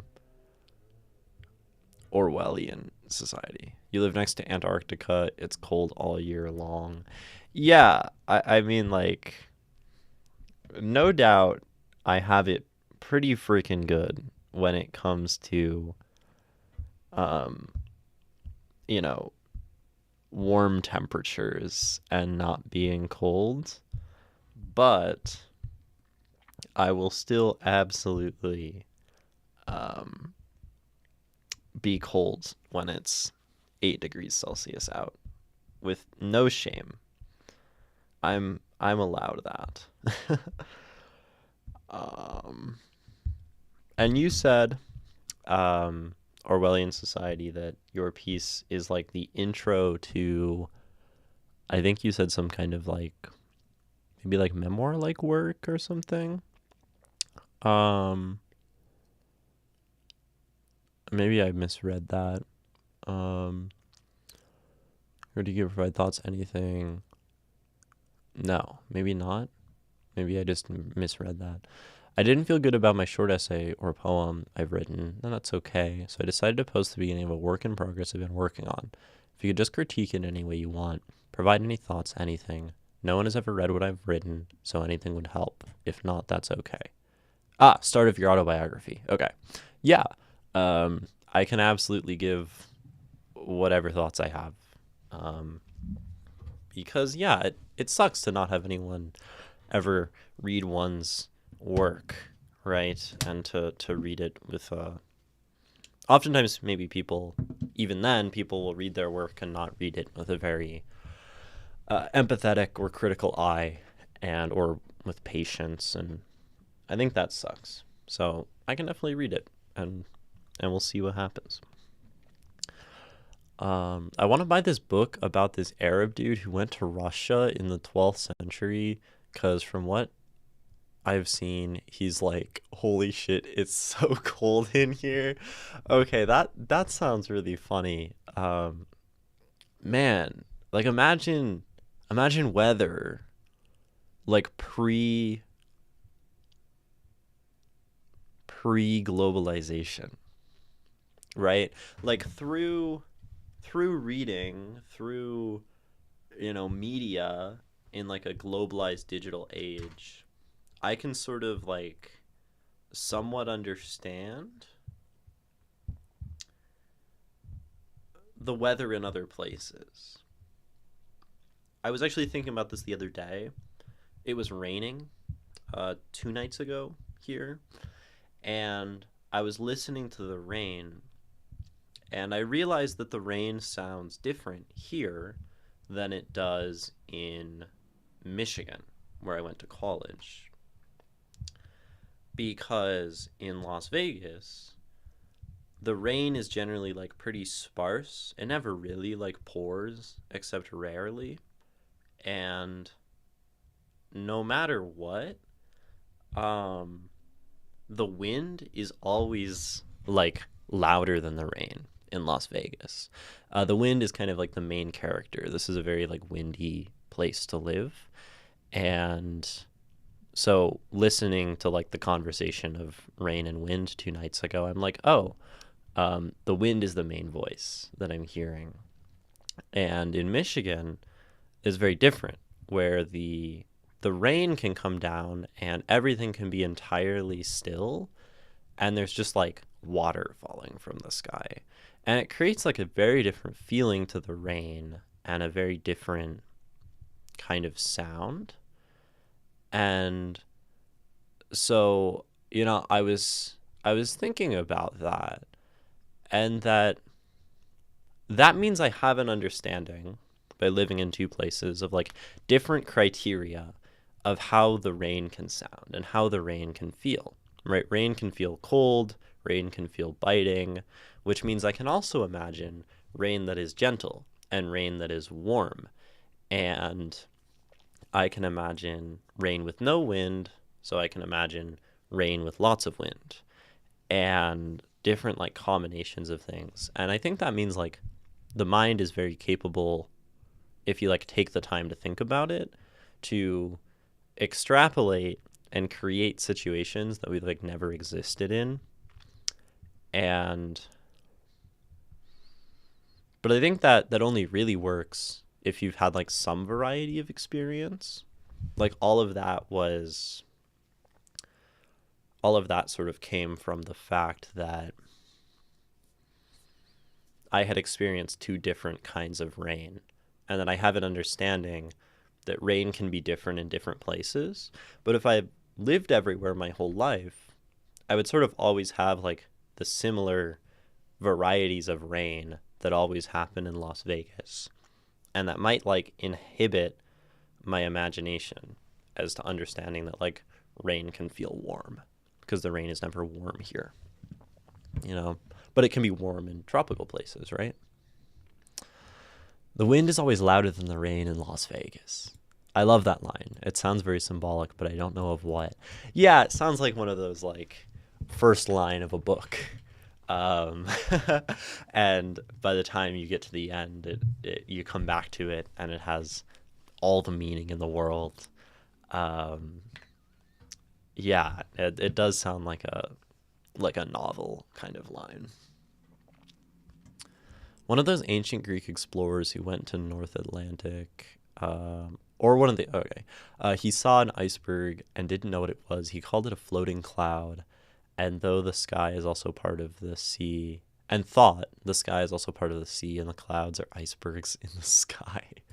That is awesome. That's super cool. That's incredibly funny, but it makes sense, right? I've heard great things about the rain down in Africa. So have I. Okay. We're gonna read this little couple of paragraphs. We have the sort of struggle of prose on stream that it can be very wide and very difficult to kind of capture all of this on screen, but that's okay. If you all can't read it yourself, then I'll read it out loud because I do that anyway. But yeah, this is the introduction or maybe some idea of an opening to something autobiographical by Orwellian Society. And thanks so much for submitting. It's always a wonderful thing to me and a beautiful thing when like someone submits their first thing here. It really is genuinely like a big step to share one's art in a new space and to share one's art at all. So, thank you. And yeah, here it is. And on Orwellian's first stream, right? Yeah. The confidence. There is no elucidation sufficient to satisfy a life such as the one I am living. No amount of hours spent pondering your own can prepare you for the expensive list of horrors you will vicariously experience through this text. I speak of evil far greater than savagery. I speak of that which causes the heart to at once both combust and constrict. A set of circumstances so profoundly confusing, and ill that it should make the great men who fought and died for its possibility weep at its revelation. Do not prepare yourself. Expect everything. I was born, and without warning awoke suddenly in a house divided. A kitchen utensil of some sort was soaring toward my father's head. Vile expressions flowed like crafted poetry from his lips, and soon begat another outburst from my mother. You know they're going to be divorced soon, right?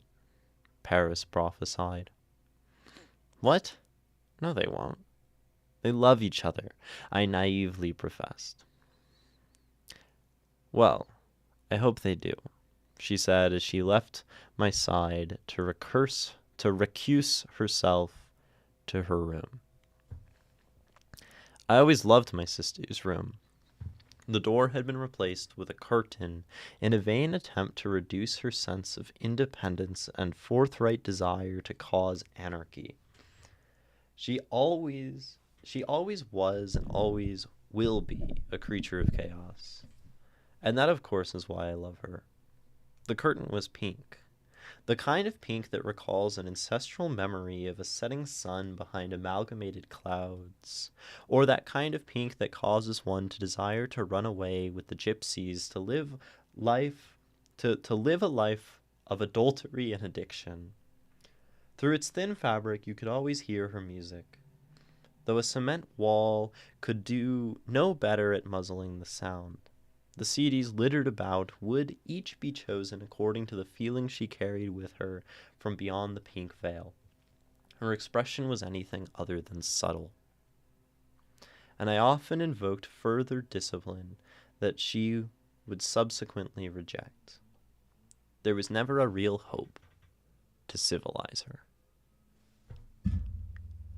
Yeah, gypsy is not a generally acceptable word to use anymore. Unfortunately. Well, I guess fortunately that it's not acceptable.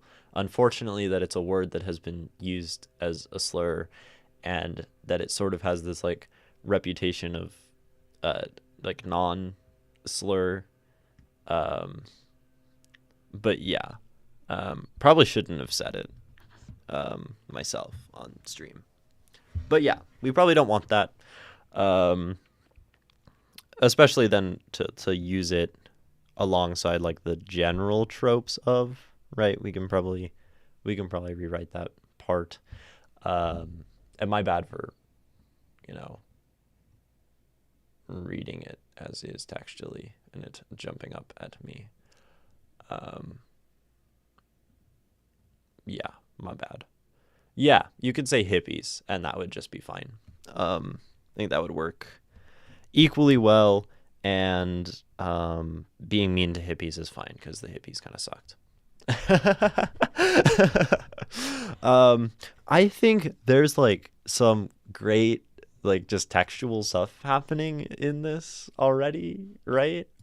Like I think you have a like a very like fun kind of vibrant prosaic voice. I'm curious what you like to read Orwellian Society,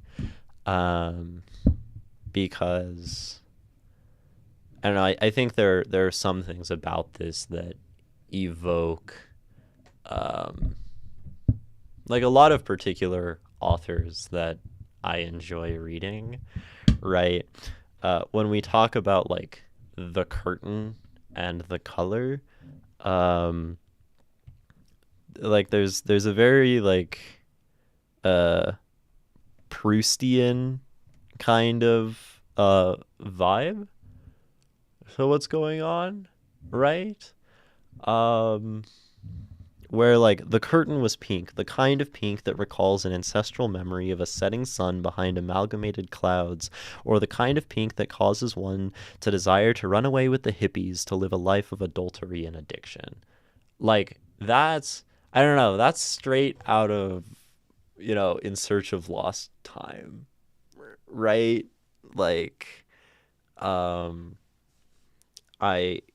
find that good. It reads almost spoof of Lovecraftian purple prose. Yeah, I think like this opening section, like the prose is so I feel like they might like Orwell. Maybe, right? I like to read a lot of classic literature or stuff with a high reputation, I guess. Do you have any favorites? Love to talk about books. This first part feels like almost over dramatic in a way that reminds me of No Longer Human by Dazai, which maybe isn't over dramatic, but it's very edgy. where like there is no elucidation sufficient to satisfy a life such as the one I am living, is almost like verbose, um to the point of comedy, right? Where no amount of hours spent pondering your own can prepare you for the expansive list of horrors you'll vicariously experience through this text, right? Evil far greater than savagery.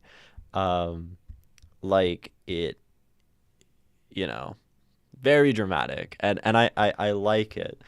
Um, in the way it does that, just the single line, "Do not prepare yourself." All of this does sort of take on a very sort of comedic light, right? And then we have something that's like definitely like traumatic, right? Um, like parents fighting and divorce, but it's also sort of contrasted by like the inherent comedy of like throwing a kitchen utensil, like imagining someone throwing like like a wooden spoon across the kitchen, um, is sort of has like a feeling of slight comedy to this, even though we're talking about something, you know, fairly traumatic. And then like it's vile expressions, but they're crafted like poetry, right? And so we have this contrast between like sort of beautiful, right? Flowed like crafted poetry from his lips is a line evoking something like very beautiful, something very nice. And yet we're talking about, vile expressions, and then they begat another outburst, right? Um, okay, cool. That's kind of what I was feeling when writing it. A tragedy is a comedy kind of thing. Yeah, I wish Leon was in chat right now. Leon, who's another, member of our community here, um, the first thing he ever sent to stream was like the start of an autobiography that just has an immensely similar tone to this, which is kind of funny. And then like I don't know, this like prophesied, professed thing where like you're talking about these sort of like children talking about their parents, and they're very like naive, right? You even say, "I naively professed," um, where we're like adding this sort of weight of knowledge that isn't there to the dialogue of these children, um, right? And then we, we have some tenderness. I always loved my sister's room, sort of loving the chaos, but then also describing her as like anarchic, um, and implying adulterousness, uh, listening to music, kind of impulsive and based on feeling. And I think the way that we describe the sister naturally implies something about the author, which is kind of cool. Um, right, and even, invoked further discipline. Um, uh, right, we have like the juxtaposition between her and the author is using this voice, or the narrator, not the author. The narrator is using this voice that is sort of, comedically, right, like over formal. And then she takes on this feeling of being sort of like over informal, right? Unable to be civilized, anarchy, adultery, and addiction, um, and I think it creates like a great dynamic already between these two. Um, which is cool, right? Like, and that there is sort of a love and a tenderness for the sister where there maybe isn't um, with the parents. Um, and I think that's like just right nice, you know? I've probably read less than 100 books. That's okay. That's probably more than a lot of people have read. Dune, Atlas Shrugged, Dr. Zhivago more recently. Dune is dope. Um, that one will hold a place in my heart, even though I probably will never read it again. Um, Atlas Shrugged, I've not read any Ayn Rand. Um, I don't really want to, admittedly. Um, I feel like once I flesh out the rest of the story, the first sentence might make more sense. But there was a 2,000 character limit, 2,000 word character limit law. Oh, 2,000 character, not 2,000 words. 2,000 character limit. That's very short. Um, but yeah, I finally have a reason to bring him up without forcing it. Pratchett. Yeah, I mean, I think you have a different threshold for what's a valid reason to bring up Terry Pratchett, Silas Fell, right? um, but yeah, Pratchett's good. I thought he was enjoyable. You like the novel Making Money? I've not read that one.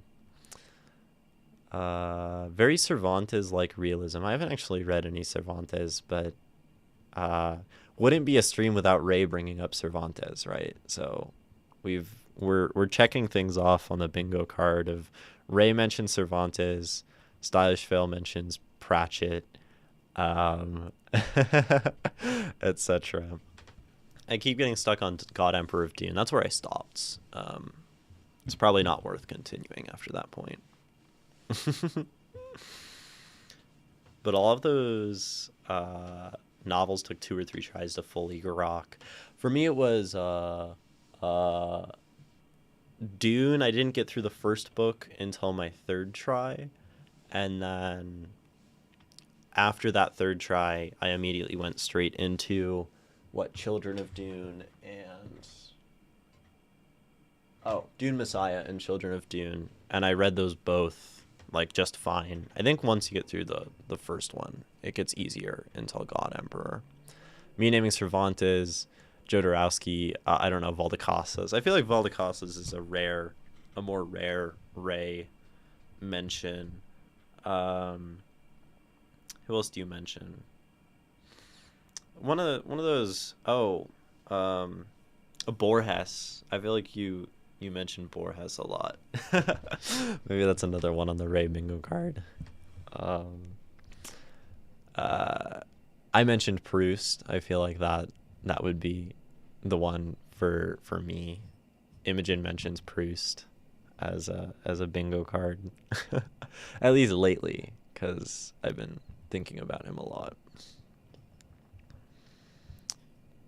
That'd be funny. We had stream bingo.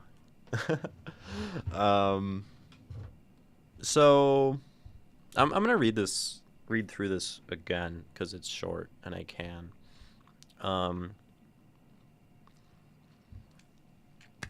There is no elucidation sufficient to satisfy a life such as the one I am living.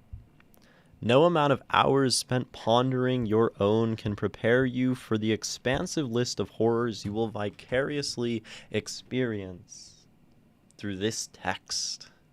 To call it a text, it's like so comedically pretentious, right?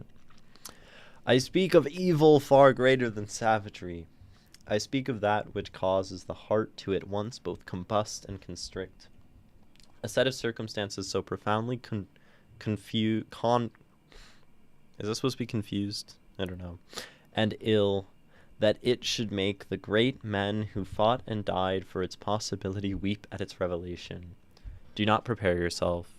Expect everything. I probably am comedically pretentious, just as a person, Lamau. I love that.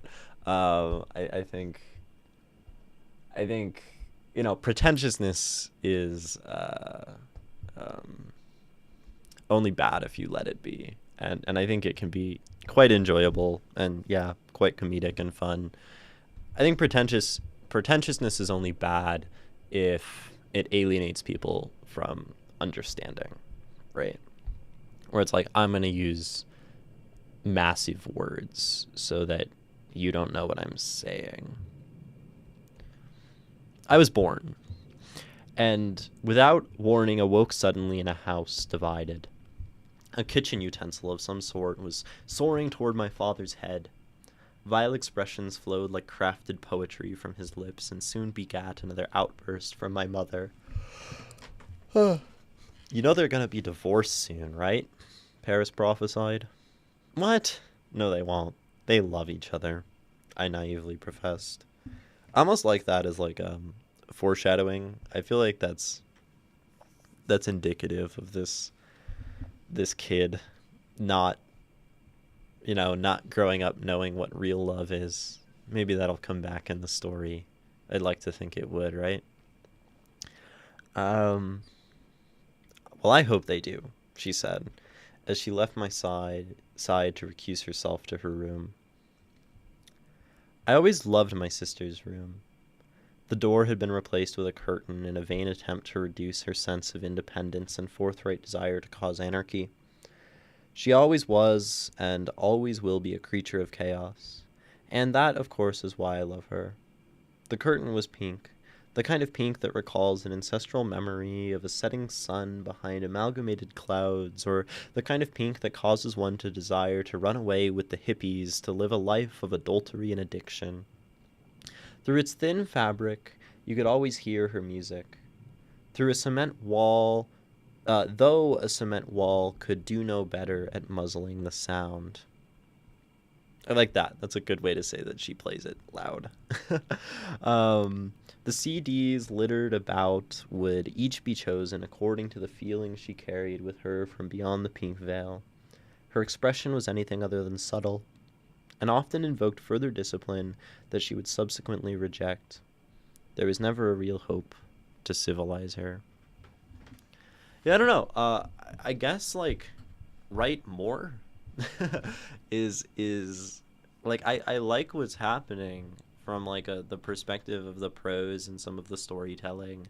I think it's fun how it's like very quickly covering ground and moving around, and like we're talking about the sister and then we zoom into the idea of the room and the curtain kind of moving away from the kitchen, and that means we're sort of exploring the layout of the house in some capacity through like this opening section. It'd be cool to see this continue for another, this much text or whatever, and kind of explore the house or explore the characters or explore the colors happening in this home, kind of as a narrative through line or something like that. But I don't know. Usually I read people's prose and I'm like, cool, now I want to read more. Because I guess the hard thing about prose, at least I've found, is it's a lot of words, right? And there's a lot there to write. But yeah, I don't know. The comedy is fun, right? And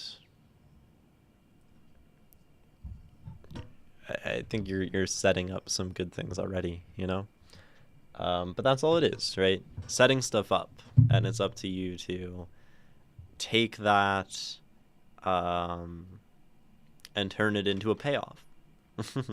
Yeah, poems are better, less words, more good. I mean, I don't know if poems are like categorically better than prose. They're better for stream, right? Why use many words when few words do the trick? Well, sometimes I think the reality is that few words don't always do the trick. And I think that's okay. But I think if one is writing a novel or a biography or a any piece of prose, right? One one should have a very good reason to be writing something in a long form versus a short one, because I think it's very rude to write a lot of words and put it in front of someone without actually it being a good reason for someone to write a lot of words. I find it very frustrating sometimes when a novelist will have the audacity to write a whole novel and like actually have it kind of not be worth the word count, you know? um, I think like the length of a novel gives it the capacity to like absolutely demolish one's psyche and completely overturn one's ideas and tear one's heartstrings open and you know, make one laugh at wildly absurd things that just could not be expressed in poetry. But if it's not doing that, you know, why do we write a novel? um, yeah, I am much more judgmental of uh, prose on a like a long format than I am of poetry, probably because of like the the cost, right? If I'm gonna invest that much time into something, it better be worth it. Um, I think that's the same with like shows or anime, you know? They're just like they better blow my mind because if they don't, I'm gonna be angry.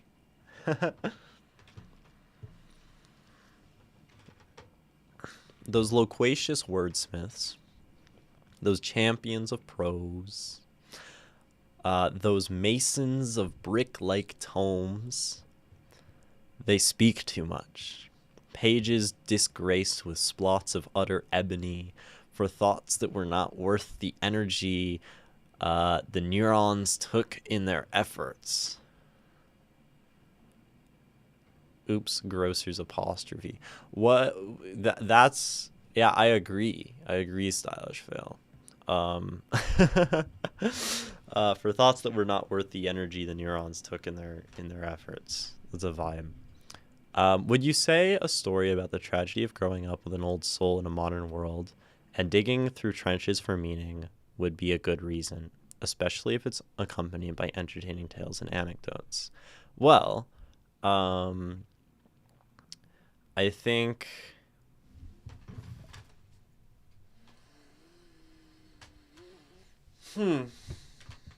well, I guess there's an interesting thing because there's like the perspective of me as a reader, and there's a perspective of one as a writer. And I think art is always valuable if it's valuable to the artist. Like if someone got, you know, some amount of like catharsis out of writing their book, then that's a good thing, right? And like I think in all cases one should write a book if one wants to write a book, and that's fine.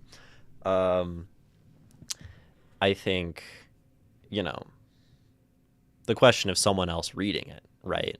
Like, would it be valuable to me? I don't know, maybe. Things that are genuinely funny, like literature that is genuinely funny, I value very highly, right? Because it's hard to write funny prose. I think it's very hard to make someone laugh in a novel, in a, you know, story. So if you do that, like, I think that checks out in my book because that's good. Um, I think, I mean, the tragedy of growing up with an old soul in a modern world. Um, you know, I think that's fine. I think that's, you know, no different than um, any other story about growing up, any other sort of identity or thing within a modern world. The the idea of like, this is a story about a person of this disposition or of this group of people, of this like identitarian label, um, like that has never mattered to me one way or the other. You know, whether it's this is a book about queerness, or this is a book about ethnicity, or this is a book about mental illness, or this is a book about some factor of like one's individuality. I genuinely couldn't care less about that personally. Where like, um, you know, if it's a good story about an old soul in a modern world, then it's good. If it's a bad story about that, then it's bad, right? And that should be made to stand for itself. That's what's important to me, right? So, I mean, you can write a book about anything, and if you do it well, it can be overwhelmingly powerful and effective. Hemingway wrote a book about a guy catching a fish, right? That's the whole book. He goes out, he catches a fish, he comes back. That's the whole of Old Man and the Sea. And man, that book is so good. Like, it's really, really good. So the particular subject matter is never something that I think really matters. It's about how you relate it, you know, to the world and to others, and to effectively transmit it and to like write something good. And if that's the story that'll get you to write your best writing, then write that story. Because, I don't know, the world wants your best writing more than it wants. At least, maybe, I don't know what the world wants. I want people's best writing more than I want, like, some interesting topic. Which is usually why I don't care for a lot of fantasy anymore, or sci-fi, because it usually revolves around world building and premise as like the things that matter a lot. And I think that often gets in the way of good storytelling and actually saying something compelling, which is sort of what I was talking about earlier with like fantasy and like anime and stuff, where yeah, I want the stories and not like the cool magic or whatever. And digging through the trenches for meaning, I think digging through the trenches for meaning is pretty valuable, right? Because we're trying to, you know, like, I understand that digging through the trenches for meaning. I think I've found a sort of answer to, or the conclusion to the digging in the trenches generally. And it's a good starting point, because that takes one a long way. Meaning is a pretty fundamental human capacity, especially if it's accompanied by entertaining tales and anecdotes. Like, yeah, I think write something good. But also don't write for me and don't write for my validation. I'm just some random person on your computer screen. And but I do think there are like good things happening here, things that I find like personally enjoyable and like promising, I guess, in terms of writing. And then it's, you know, it's the question of like, can you actually write a whole novel? I started to write a novel, and I have not made very good progress because it's hard to write a novel, and these are like big, colossal works of architecture. Hemingway has a quote that a novel is architecture, not interior design, which is very Hemingway. And I think that's a very valuable quote the more I've been thinking about it since I read Old Man and the Sea. It makes a a very good amount of sense from my experiential perspective. Talking about books, Christopher Moore, don't know who that is. Coyote Blue or Secondhand Souls, I think that sounds like Pratchett. Reaper Man is about death, yeah, Pratchett. I love a video essay about something I don't care about, but done by a very good creator. Yeah, I think that's actually like an incredible example, Stylish Fail, of like something can be really well made and can capture you, and the best thing should be able to capture someone and interest someone in something they don't like at all.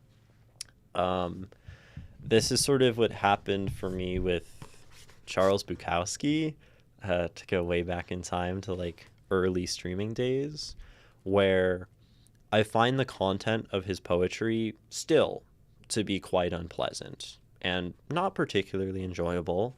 And he's a bitter old man, and he's from LA of all places, which makes it even worse. And like, Bukowski, like, is not pleasant. And yet, his poetry and the way he writes and the way he expresses those things, is often so good, right? Like, Bukowski writes so well that it goes beyond the subject matter. So the architecture is like the creation of the poetry, is on a higher level than the interior design, the content of it, of the stuff itself. Which maybe is indicative of me generally thinking about poetry further and further in the direction of forms over meanings and form over sort of substance, which hasn't totally been reflected yet in the analyses of late. But this is something I think I've been gravitating toward, is like the way poetry is written and the way something is written rather than what it is saying or what it's about. Meaning is still important. It's still inherent to a work, but I don't know. Hemingway be reframing things for me. Hemingway was an ass too. Absolutely. I think his stories, like the content of his work, is a little less like asshole-ish than Bukowski. Like,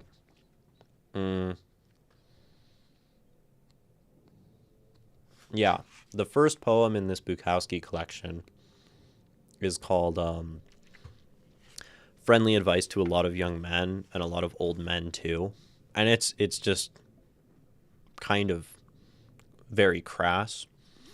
Go to Tibet, ride a camel, read the Bible, paint your shoes blue, grow a beard, circle the world in a paper canoe, subscribe to the Saturday Evening Post, chew on the left side of your mouth only, marry a woman with one leg and shave with a straight razor, and carve your name in her anus.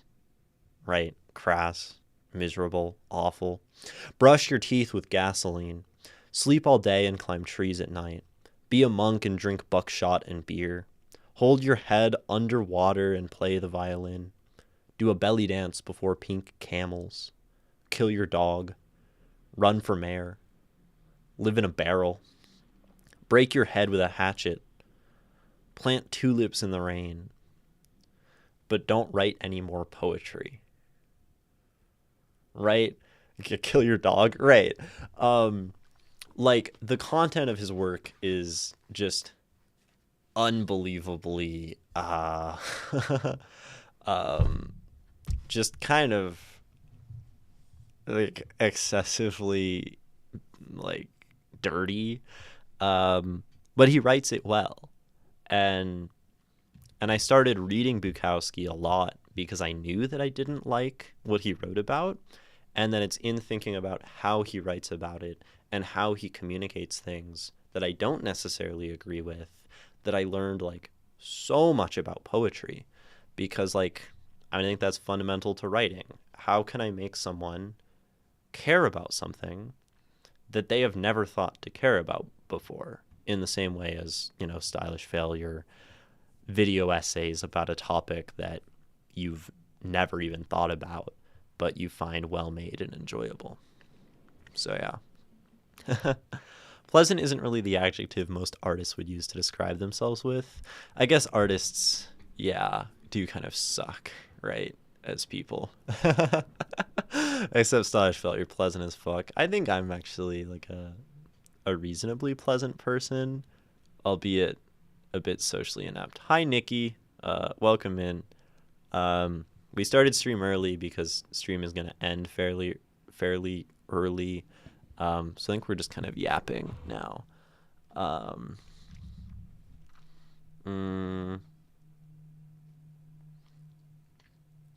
Are you published and successful though? maybe becoming an asshole. You're published in a great zine. Yes, Stylish Fail is published in a great zine. The Poets of Twitch. So am I. Okay, y'all, I gotta go back to work. Have a great day. Yeah, thank you for coming in. Thank you for sharing your writing, and I hope to see more, because yeah, it's good. It's a vibe. And thank you for following. I appreciate that. Only matters if you come back, right? Thanks for the stream. Yeah, I guess we are kind of like wrapping up stream here. So thanks for coming by, Stylish Fail. I'm glad you're here. I guess it makes sense with the earlier stream that's a little easier. Thank you, Orwellian Society, for sending some work today. Thank you, Mr. Aegis, for sharing work.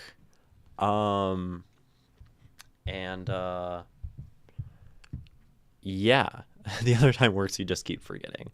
And that's okay too. You know, there's no, certainly no expectation or obligation for anyone to show up to my silly little poetry Twitch streams on any sort of regular basis, because why would there be, right? So anyway, that's all. I've been Imogen. Thank you all for watching. Thank you for anyone lurking, because y'all matter too, and I see you, even though I don't see you. And next stream is on Saturday, on, what is that, February 21st, at the normal time probably, which is noon Pacific time, which means it would be starting, you know, around this time, slightly earlier, 3 days from now. So hope to see y'all there. More poetry as always, and keep making art you love. Do that. Yeah. Bye.